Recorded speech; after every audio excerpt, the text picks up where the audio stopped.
महाराष्ट्राचे जनतेच्या मनातील लाडके मुख्यमंत्री आणि आत्ताचे उपमुख्यमंत्री आदरणीय एकनाथरावजी शिंदे साहेब आणि आमच्या समाज कल्याण मंत्री आदरणीय संजयजी शिरसाट साहेब आणि आमच्या नाशिक जिल्ह्यातील नेते आमचे आदरणीय अजयदादा बोरस्ते असतील, त्यानंतर खासदार हेमंतप्पा गोडसे असतील, पंतजी तिथले असतील किंवा लवटे अण्णा असतील, यांनी आमच्या म्हणजे माझं जे मी ज्यांना मानतो ते आमचे आदरणीय गोकुळ भाऊ निगळ ज्यांनी खऱ्या अर्थानं या प्रभागामध्ये वहिनीच्या माध्यमातून आणि त्यांच्याही समाजकार्यातून 36 ते 40 कोटीची कामं केली. त्यांना वरिष्ठांनी त्यांना काही शब्द दिला असेल, मी त्यांना विचारलं नाही काय शब्द दिला. धीरजभाईंना देखील या दोघांनाही त्यांनी वरिष्ठांनी शब्द दिला. मी आता 5 मिनिटापूर्वी माझी अर्ध्या तासापूर्वी माहीत होती की वरिष्ठांचा शब्द आल्याशिवाय मी माघार घेणार नाही. परंतु शिंदे साहेबांनी किंवा कोणत्याही नेत्यांनी त्यांना काहीतरी शब्द दिला असेल.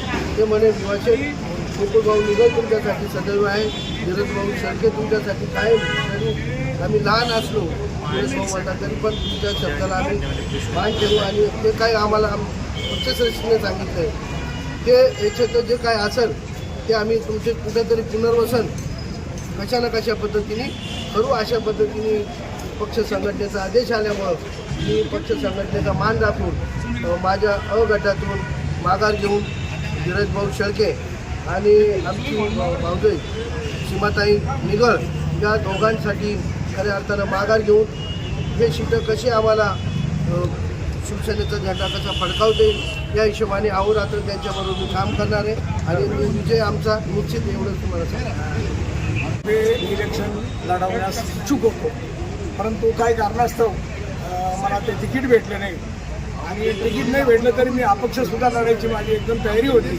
परंतु त्यात माझे जवळचे संबंधित यांनी माघार न घेतल्यामुळं मला स्वतःलाच त्यांच्याकरता मला माघार घ्यायला लागली आणि त्यामुळे मी ह्या पक्षाचा राजीनामासुद्धा देणार नाही आहे.